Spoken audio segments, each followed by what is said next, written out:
ليست كل مسافة بين الزوجين دلالة على برود، أحيانا هي مساحة للتنفس.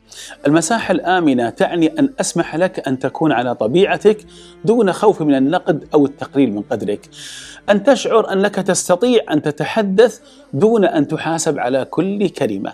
هي حدود من الاحترام تحفظ الخصوصية وتعزز الثقة بين الطرفين. البعد المؤقت لا يقتل العلاقة بل ينعشها إن وجد التفاهم والتفهم. احترام المساحة لا يعني الانسحاب بل الوعي بأن لكل إنسان وقتا لذاته، وحين يعطي أحدنا الآخر تلك المساحة نعود بقلوب أهدأ ونفوس أنضج. فالعلاقة الناضجة تعرف متى تقترب ومتى تترك الهواء يدخل بلطف. إنها ليست جفاء بل نضج في الحب.